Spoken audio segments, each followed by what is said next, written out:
Welcome to day 29 of my 50-day video challenge for Earth Day Rock to Rock 2020. Anna, who works in my office, said somebody called in and asked about Japanese knotweed and how to get rid of it. And I said, oh, that's kind of tough because I don't have any in my yard. And then I remembered, oh yeah, I do. I have a little bit right here. And so I'm going to talk about two plants today that we definitely want to try and get out early, and part of them we want to throw in the garbage. So this is knotweed when it's first starting to come up. I have two little pieces that were hitchhikers from another plant. And ideally what I'm trying to do is get out the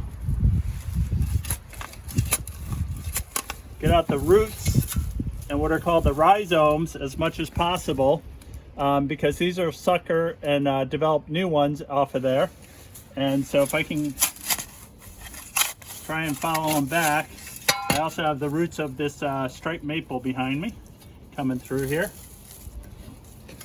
So, and one of the tricks with this particular plant is get it out and get the roots, because that's where the stored energy is, and that really knocks it back. Maybe you have a little bit that comes up, and then take off the foliage. Every time you take off the foliage, you're depriving the plant of the carbohydrate production facility to keep the plant alive, right? The sugars.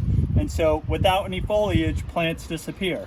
So if you have knotweed in an area where you can mow, if you just keep mowing that on a regular basis, it disappears.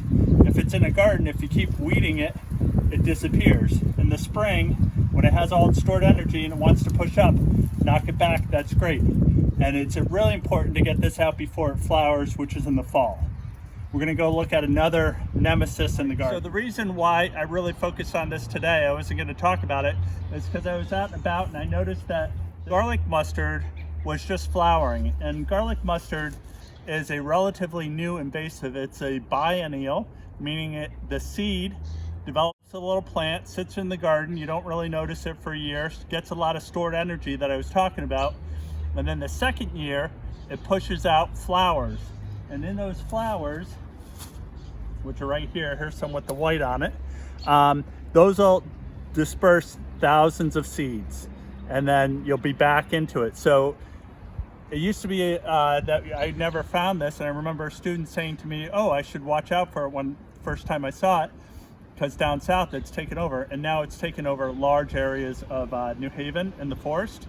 And I try to get all my clients to really pay attention or go around their properties to get these out.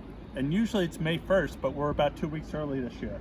So when I pull this does not go in the compost, because I've taken it in years past and I just put it on the ground, and it still continues to put all the energy from it stored in its roots and in its stems, and it still makes those flowers be successful and go to seed even when it's pulled out of the ground. It is really amazing, admirable, and something I don't want in my compost. So this is one that I will throw in the trash, regrettably.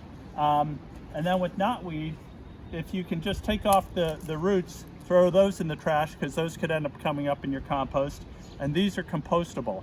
But anytime you have those seeds, don't throw them in the compost either. Other than that, most of my other weeds I end up throwing into the compost. But invasives are something that it can actually dominate an ecosystem, and can be unsightly and sometimes unsafe. And so knotweed is one of those that just is the bane of many people, both in the natural landscape and in their own yards. So now is a great time to get out there and address these two foes. And if you get them done early, then the rest of the season should be relatively easy. All right, there are two redeeming qualities about these, if I can say that, is that they're both edible when they're young this time of year. And so I think we may put this in the salad tonight.